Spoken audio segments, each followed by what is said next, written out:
The body is just not there for comparison or correction or consumption on the part of other people. It's not there for the approval or disapproval of someone catcalling or fat shaming on the street.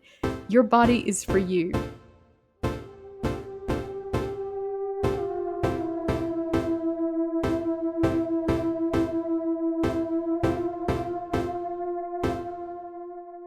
Oh my gosh. Today's guest, you can probably still hear a little bit of wavering in my voice. It was an emotional one for me, this interview.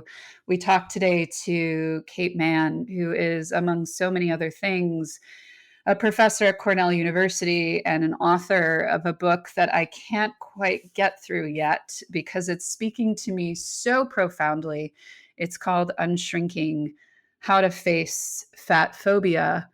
And there's so many important things for you to hear in this episode.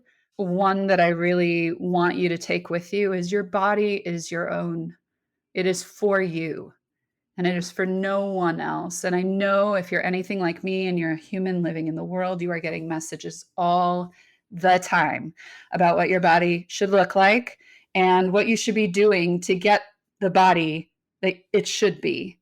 And I want you to just for a moment when you listen to this, just like let all of that go. Sit in a really comfortable place, one that is gentle and soft. Like if you're uncomfortable at all, move and listen to this episode and take in all of the love and acceptance and worthiness that is on offer to you, no matter your body size. With that, I think you'll really, really enjoy your new friend, Kate Manne.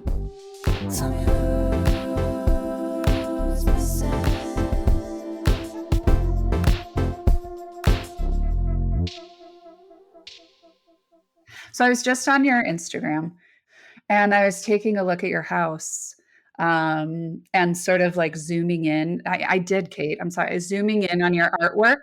No, it's great. I do it all the time. How would you describe your style?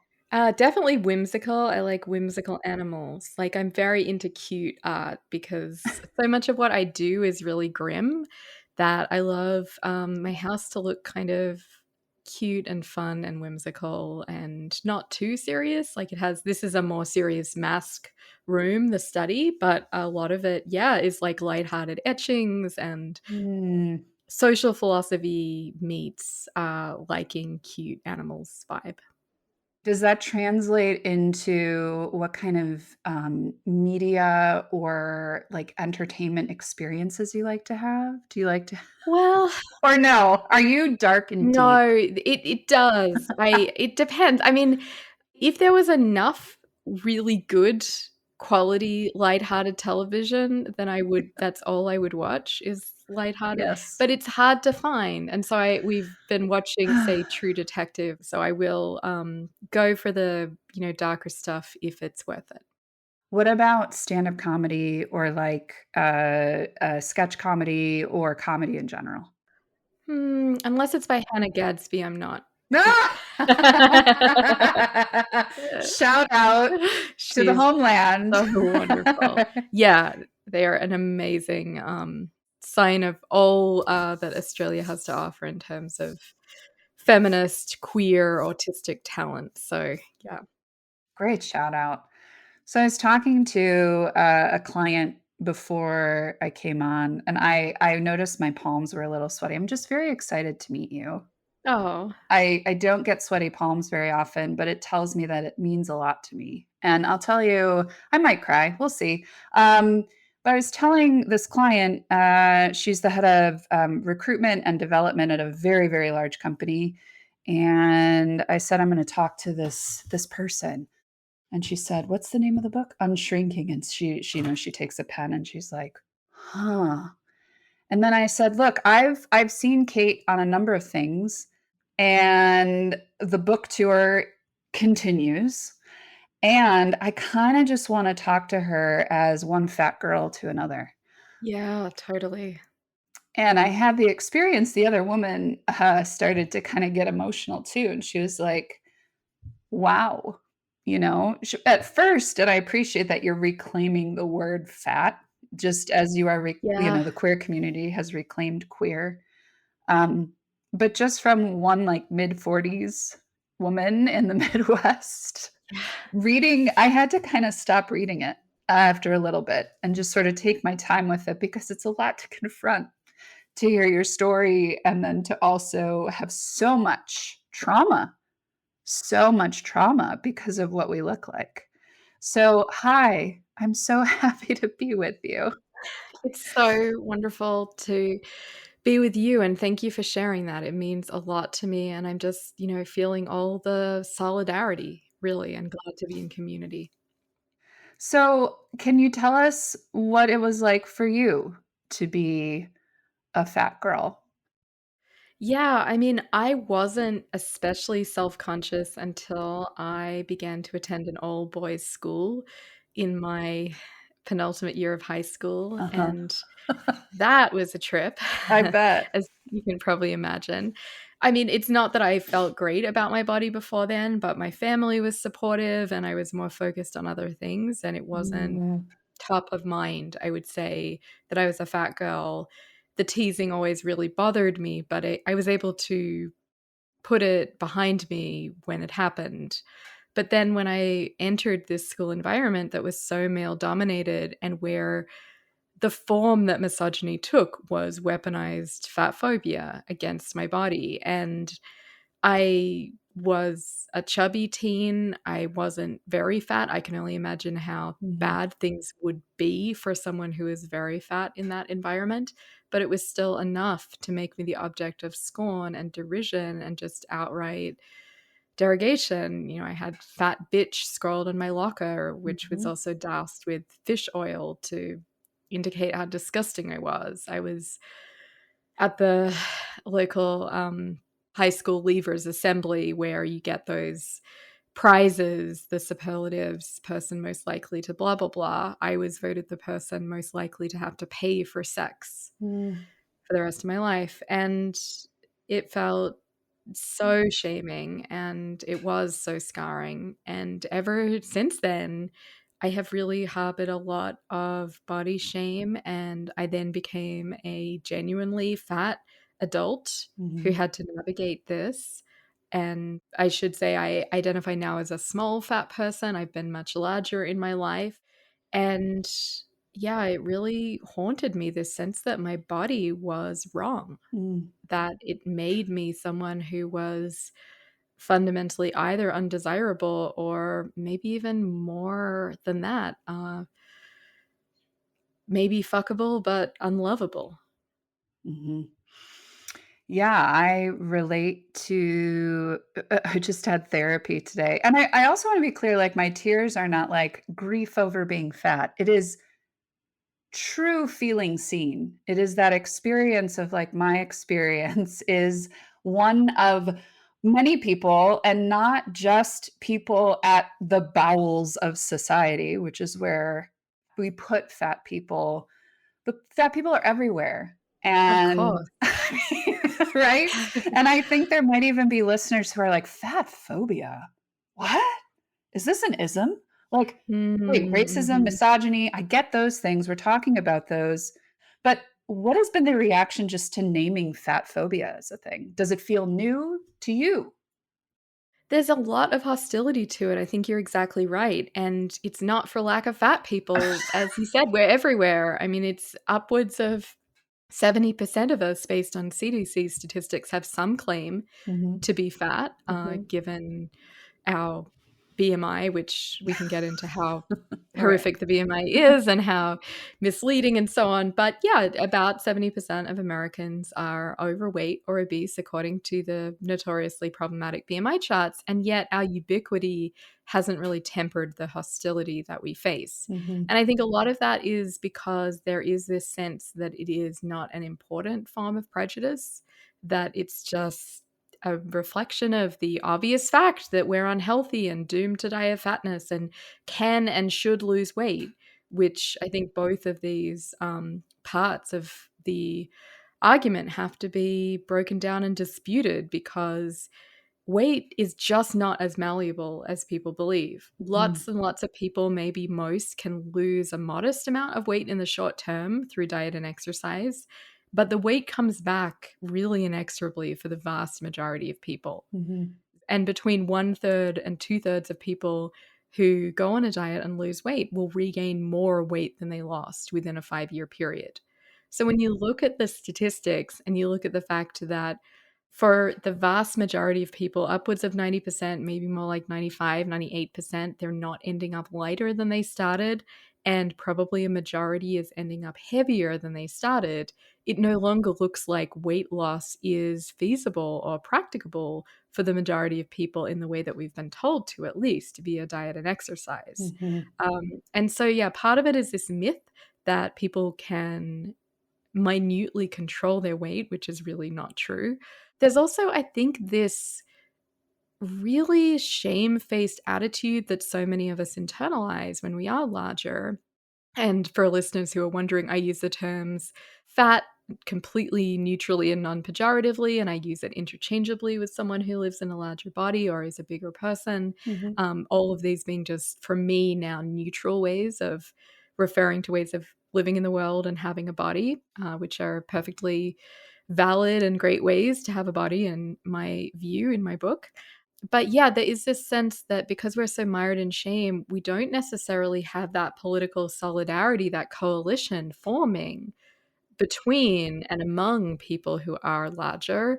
It's rather this sense of like isolation and shame and trying to change ourselves and waiting for the thin individual within to emerge victorious after the next diet or exercise program.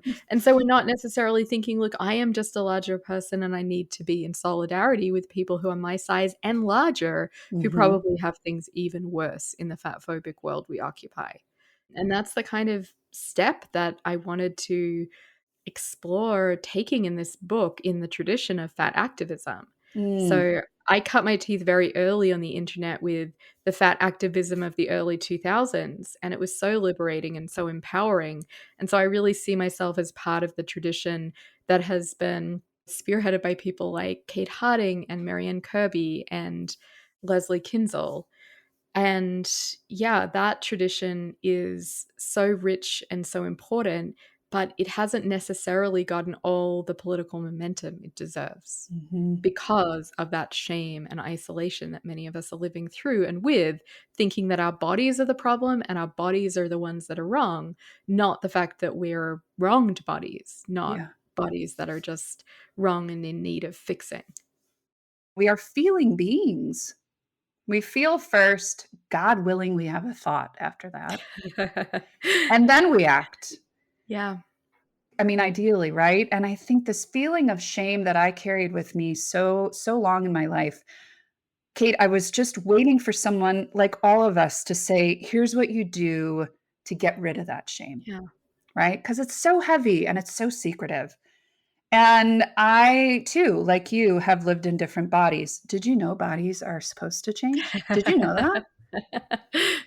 So for the listener who's like, "Oh, the aches and pains," I'm like, "Yeah, like." Yeah. And I think, like, that shame had me thinking that I had to be thin and then my life could begin. Yeah. And I just wanna speak to, what you're talking about right now, fat activism, saying the word fat.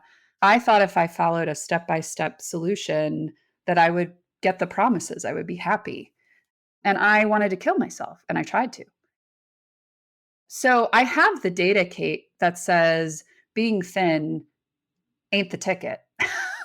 And now I'm in a plus size body, 18, size 18, 20, 22, whatever. I mean, it doesn't, it's large if you're shopping from Universal Standard, God bless them. Yeah. And the shame is gone, but there is still this feeling of it isn't gone. I live with it. Am I worthy? Still. I know you liked me when I was thin Mhm. and looked a certain way and sat a certain way on your panels and like, but will I still be invited to panels if I'm fat? Shame is the internalized echo of disgust Mm, that comes from the world. mm. It's not just like it comes out of nowhere and we just have to release the shame like Oprah says. I mean, that would be nice. I'd love that. But what is happening is we are getting disgusted glances Yes. from people in our milieu for two things. One is body size, and the other is changes in body size. Weight gain garners this sense of you've let yourself go, blah, blah, blah, you should blah, blah, blah. And we all know how that goes. So I'm not even going to rehearse it because it's so triggering for many people, me included. Mhm, mhm, But that shaming gaze that we receive, that disgusted look, is going to have an internal echo of shame for most people who have the ordinary ways of processing emotional information from the environment. So I'm not sure it's possible to completely get beyond that experience of shame so much as to realize where it comes from and view it not as an expression of one's own values, but as an expression of values you don't endorse and that are in a larger context being seen as harmful and toxic. And fat phobia, as I argue in the book, is deeply mired in anti-black racism, and it's very contingent, it's very recent. It was basically just a very convenient way for white folks to try, based on pseudoscience, to distance white bodies from the black bodies they were enslaving so brutally, with this theory based on no actual evidence that black people were fatter. mm, And often this was theorized from the armchair. This was done on the basis of speculation from white men who had never even been to the relevant parts of Africa. yeah, And when you think about the whole system, which continues to play such an oppressive role today, it intersects with misogyny powerfully. It makes for sexual fat phobia. It ranks people in this linear way in rough inverse proportion to their body mass, such that you can place almost every individual person on this linear scale and rank them. mm, That is super convenient from the perspective of patriarchy, from the perspective of white supremacy. It is a brilliant way to continue to oppress Black and Brown people today.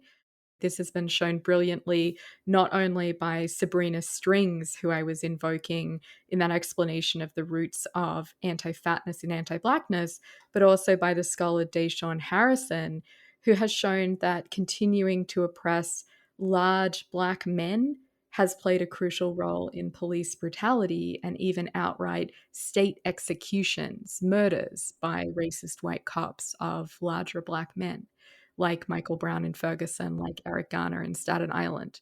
that's what I thought of immediately. You look at this horrible mess, and the shame is still there, or at least, on a bad day, it is for me absolutely still there. And it sounds like for you too. Mhm, But you can, I think, gain that critical distance. The emotional's still there, but the thought is this is coming from somewhere. It's coming from somewhere terrible. It's coming from somewhere unjust. It's coming from all of these values and systems that are antithetical to what I passionately believe in, like fighting white supremacy and fighting misogyny and fighting transphobia and homophobia and ableism and classism.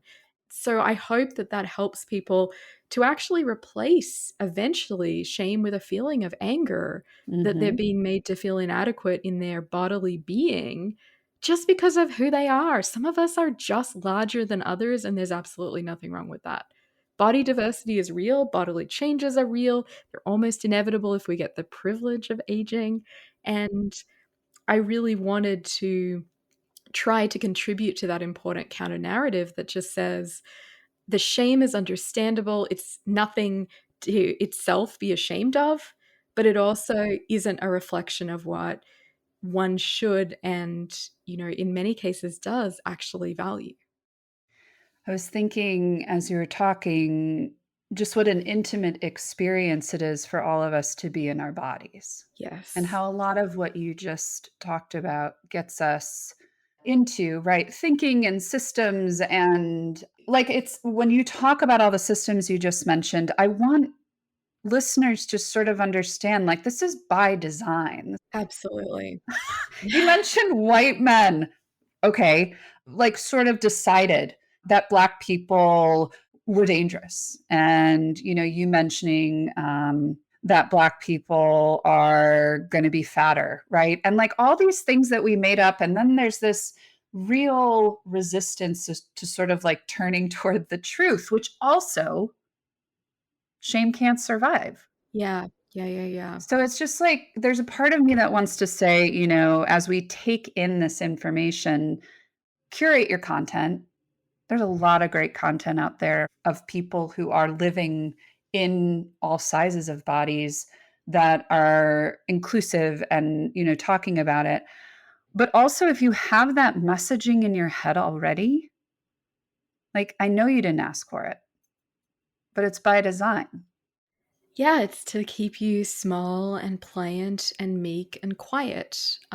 Because if you're putting all of your energy into shrinking your body or keeping it a certain size, it will be much harder for you to contribute to political change. Mm, And, that was part of what drove me to write this book, this sense that, look, all of this creative energy and bandwidth and money and, yeah, sheer energy and wherewithal, we're spending incalculable amounts of it in service of ideals that are neither useful nor achievable, when think of all the better things we could be turning our attention to. mhm, And I suppose that is the other thing that your points about shame made me think about. I mean, think about like the bodily expressions of shame. So, mhm, head bowed, eyes lowered, kind of severing the sight lines between self and other, trying to avoid that disgusted gaze that is often the cause mhm, of shame, or at least what precipitates it in the immediate moment. mhm, And raising your head and looking at other people like we're doing now and finding connection with others who are in similar predicaments and who share a similar set of values as to how we should be inclusive and welcoming and embracing of anyone, regardless of their body type, sexuality, size, neurotype, being trans versus cis, their race, their gender expression, whatever it is, finding that solidarity in a kind of genuinely coalition forming way politically, I think can be an amazing antidote to shame, almost just physically. Like you find a way to connect with others that lifts you out of the isolation that shame engenders entirely by design. I mean, shame is the kind of thing that is meant to isolate someone who deserved a disgusted glance from others with the idea that they would contaminate them with pathogens or with a disease or something like that. mhm. And so banding together with others who are similarly have been shamed unjustly to fight for a juster world, I think that is a possibility that, again, is an amazing antidote to that shame. Even if it doesn't completely supplant it, it does something with it, it mobilizes it, it does something with that energy. I know we are mutually affected by Virginia Sewell Smith's writing, Absolutely. right? I mean, Amazing. I've never talked to her. I haven't talked to her yet. A huge fan. And I appreciate her work talking about people who used to be fat, Yeah. which both of us, you and I, have we've had different sizes. I've been thin, standard size. I'm sort of curious in your orbit, what your invitation is to people who are living in a standard size body but have been fat before. That feels like another level Yeah, of disgust absolutely. that emerges. What's that all about? I mean, I think it's that this sense that they have done better, they know better, they have fixed it, and if you just did A, B, C, X, Y, Z, you could too. So you don't deserve sympathy or support or compassion or even like basic human dignity oftentimes. And it's also this like almost sort of scandalized look at the specter of what their bodies could have been, Mhm. that I see, for example, some of the most vicious fat phobia emanate from exactly this place. Like, I'm thinking about the film The Whale, Oh, yeah. where both the play and the film was authored by a playwright who used to be fat, but not anywhere nearly as fat as his main character.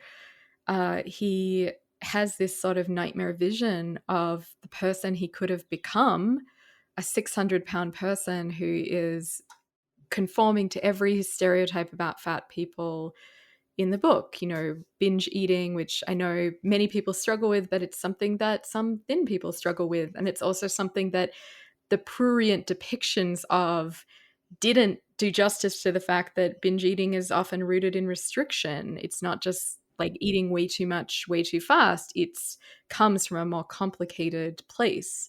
But the sense of him as pitiable because he was disabled, which is just incredibly ableist Mhm. and embarrassing, frankly, to have these kinds of depictions of someone in this day and age.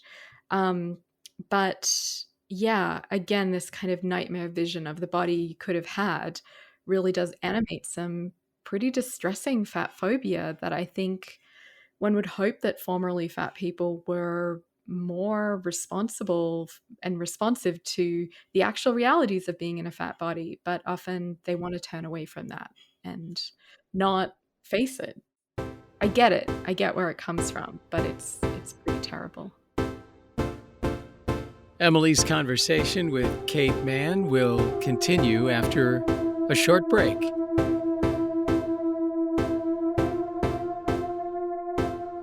Kate wants to spotlight FatCon.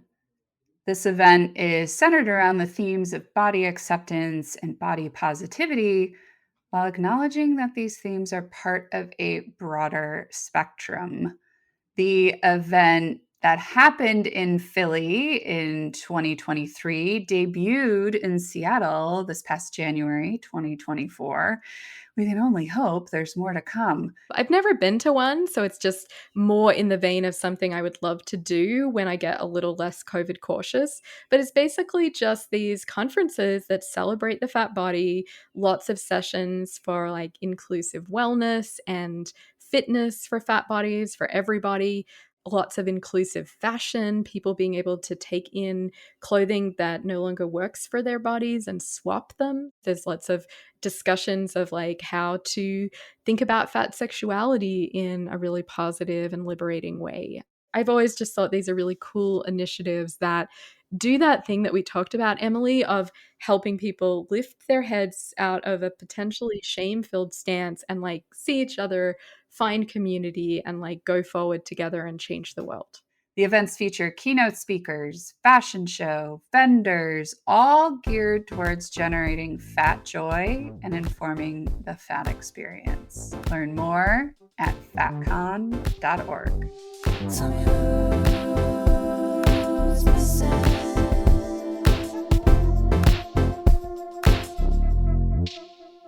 Living in the body that I'm in now, loving my life and Yeah. happy and sleeping. And I didn't used to be happy. And I know I had insomnia for 3 years, right? I still wake up and I'm like, wow, I just got some shorts. It's about that time, right? Yeah. And I'm a different size than I was last summer. So I got new shorts because I don't like clothes that are tight. And so sometimes I do, though, because those can be fun too. And I was thinking to myself, like, where I typically go to get my clothes cleaned and my clothes tailored doesn't feel like an inclusive place. I Mhm. don't know another way to say that. Yeah. Nothing that they're not saying no fat people at the door, but and people know when. Yeah. And by the way, I'm fat, then I get to decide if this is a fat phobic place, not you, Yes, totally. right? It's what you face, not what they That's feel. right.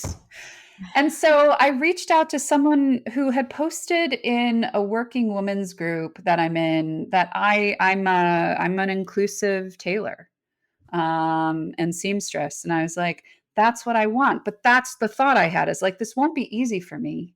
I want to wear shorts, which first of all isn't easy, Yeah, though it's much easier than it used to be, and I just refuse to be hot and uncomfortable at this stage in my life. good. But then it was like, I'm going to get these shorts tailored, and this woman's going to have something to say about it. I know she is. Or if she doesn't say anything about it, she's definitely going to be like, I'm going to feel it. I'm going to feel it.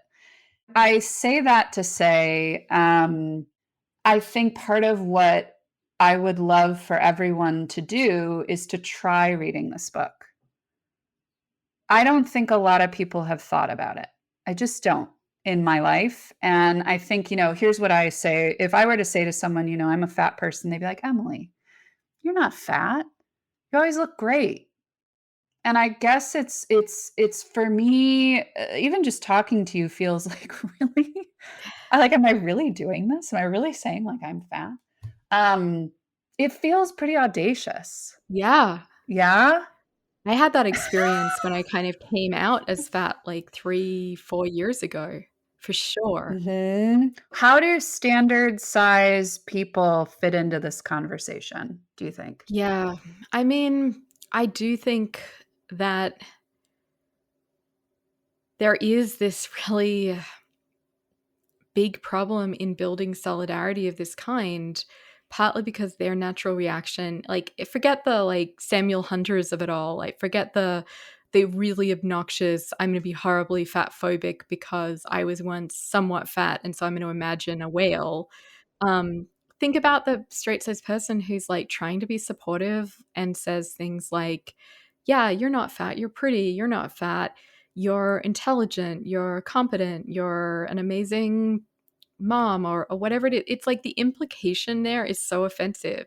Imagine, and this is something I take from Aubrey Gordon's recent example, imagine saying to someone, you're not Canadian, you're great.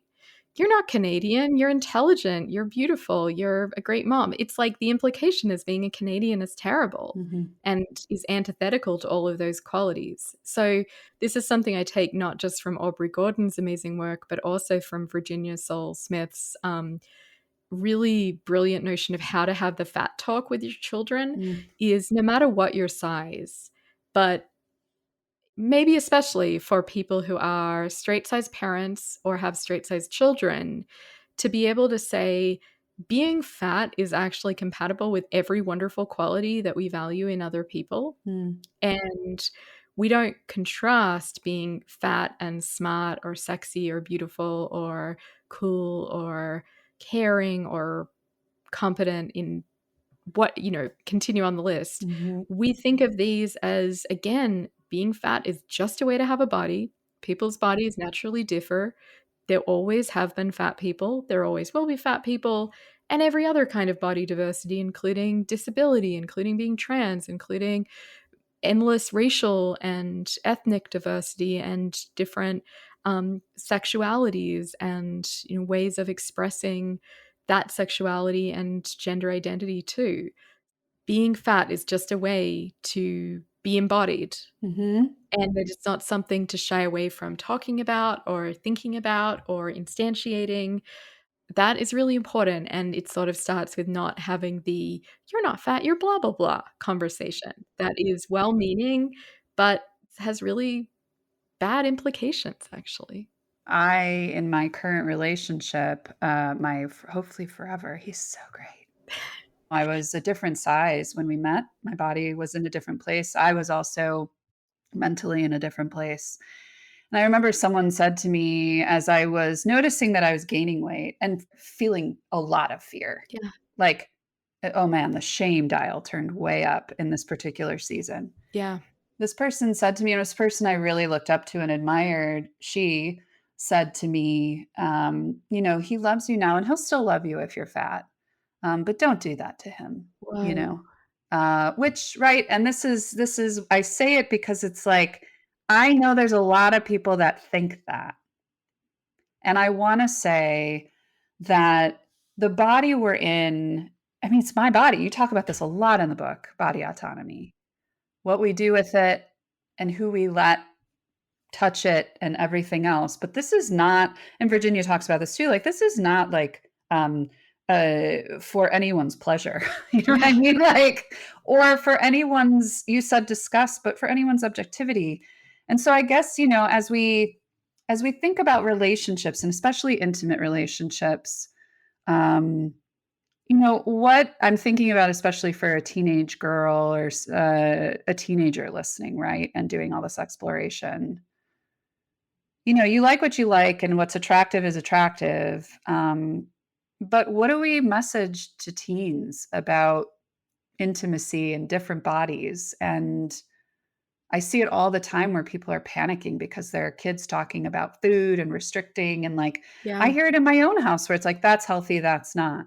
Healthy as a dog whistle there for likely to make me thinner versus not. Yes, that's right. Yeah, and I mean, again, like it's a very subtle dog whistle in a way. Like it's obvious to us, but it's ubiquitous. Like it happens in my own family, not in my immediate household, but in my extended family, despite my saying again and again, let's not do this. Let's not talk about like that. But yeah, here is what I would say. Fat people are found plenty attractive. Like fat women are one of the most common search terms in pornography. This is not a problem of sexual desire. This is a problem of status, sexual status. And what that person was saying to you was accurately like he will still love you and find you attractive regardless of weight. And I would add to that, if he doesn't, then great, you've weeded out someone not worth being with. Mhm. I know that's a counterfactual, but just for anyone who is going through that, if someone doesn't like you at a different weight, great, you've gotten rid of someone who's not a suitable partner. I mean, I know it's painful, but it is great to have weeded them out. Mhm. But what she was saying was he will, however, lose heteronormative sexual status in having a partner who is less conforming to whatever fat phobic, white ableist beauty ideals are currently in place, which very much includes thinness. Yeah.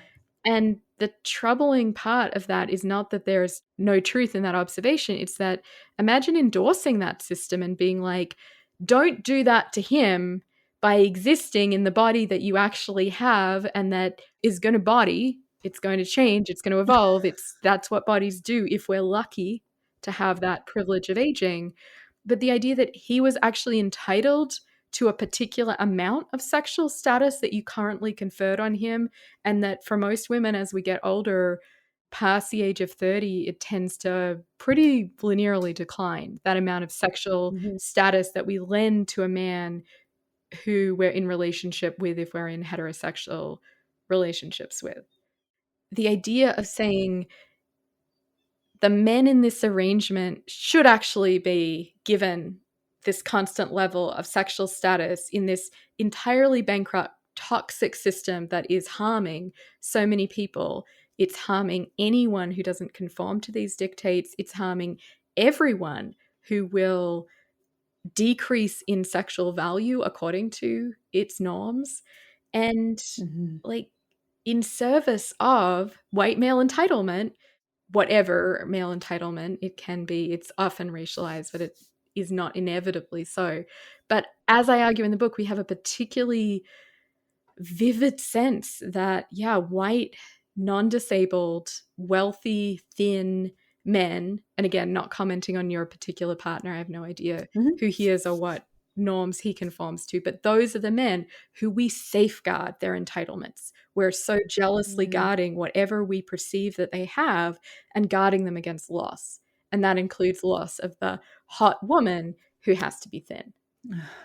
Does that make sense? Like that's Yeah. the system. So And it's fucked up. awful. It's so fucked. So, like, I'm just going to remember that because don't do that to him. It's just like, it's such a good encapsulation of the dynamic that in another context I would call himpathy, this sense that he's entitled to all of this sympathy and attention and safeguarding of his reputation and his golden boy status and all of the above, rather Mhm. than recognizing if someone has done something that is actually bad and misogynistic, we feel sorry for him losing reputation rather than bad for his victim, in this way that again plays this particular functional role of safeguarding his privileges, his perceived entitlements, his property rights to people's bodies. Oh, there it is. Yeah. How about it? Awful.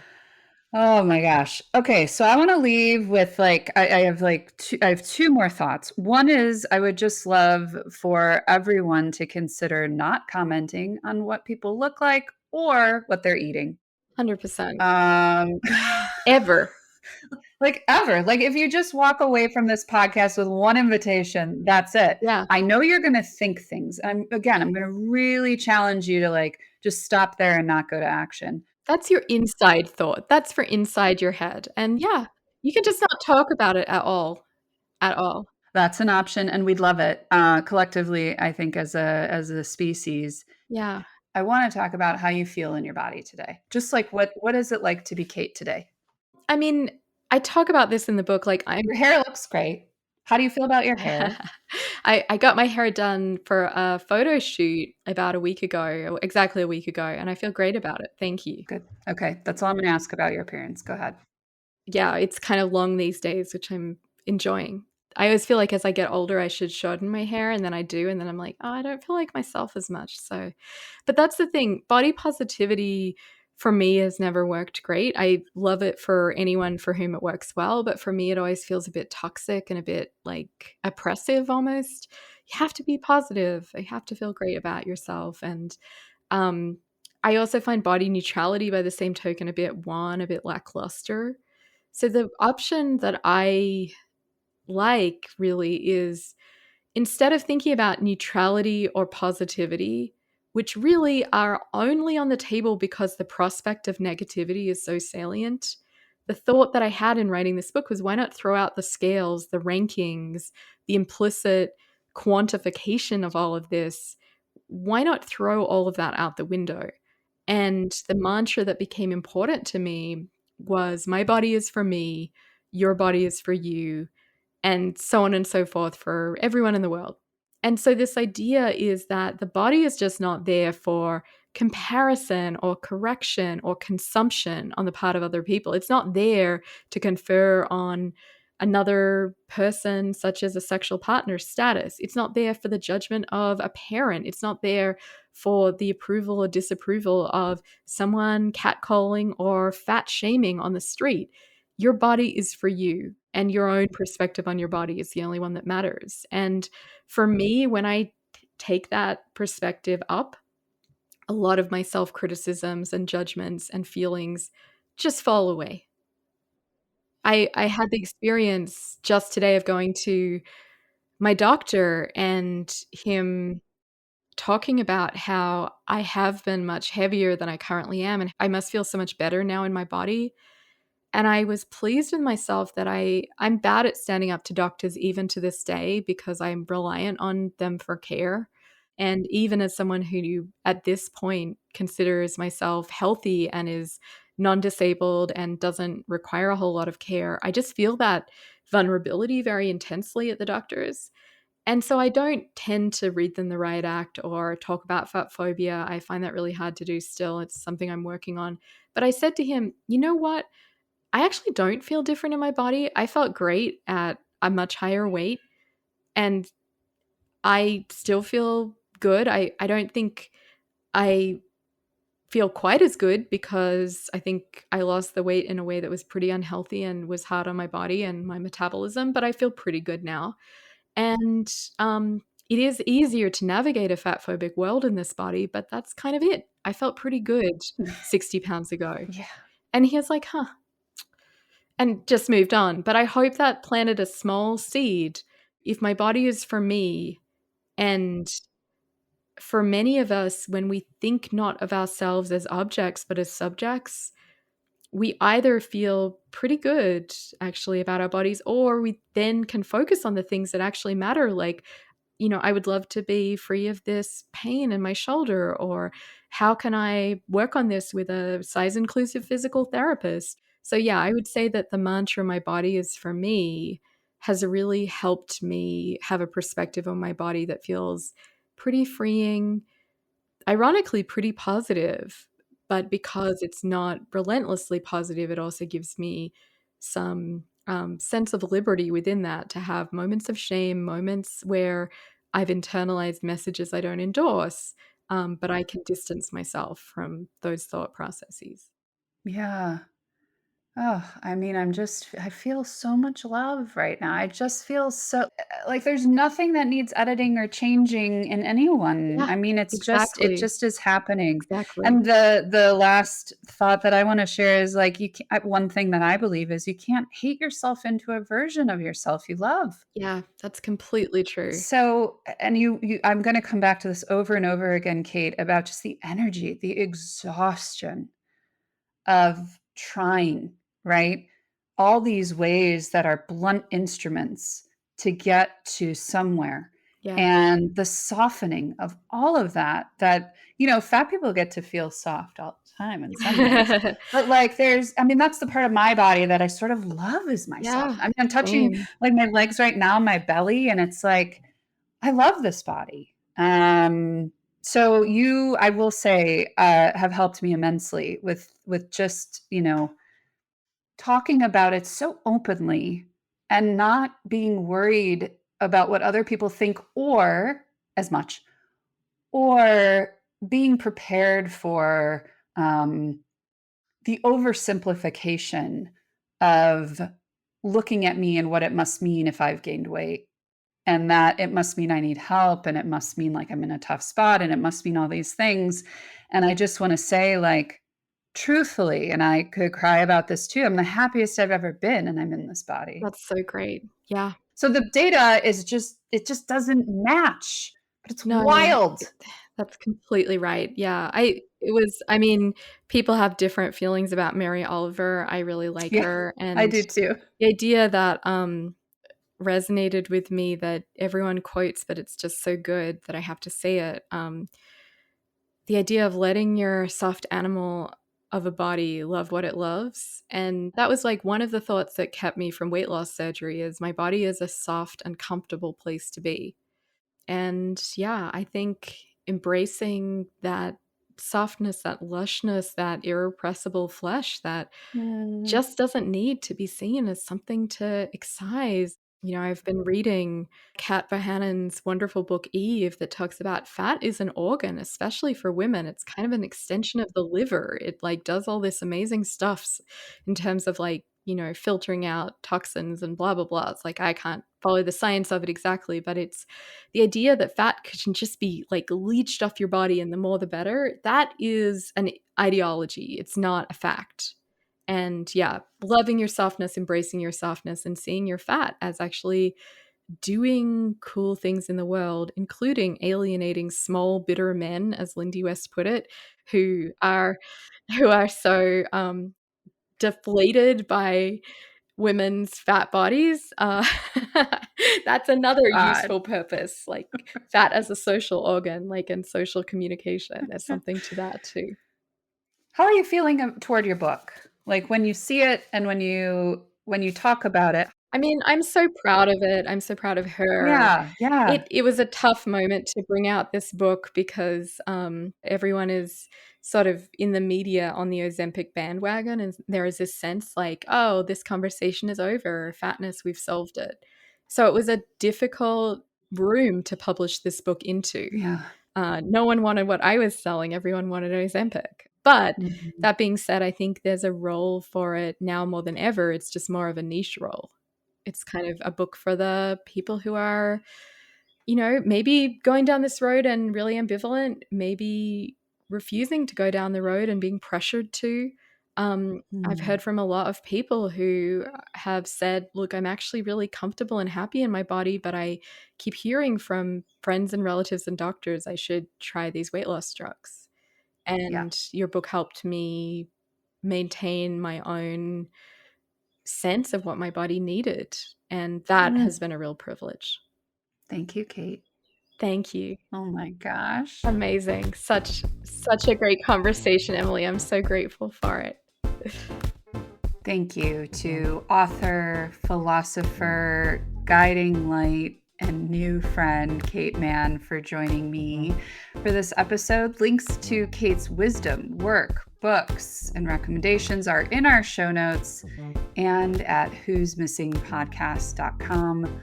Are you thinking of someone, I know I am, who could really use this conversation? Probably someone I talked to today or like 5 minutes ago.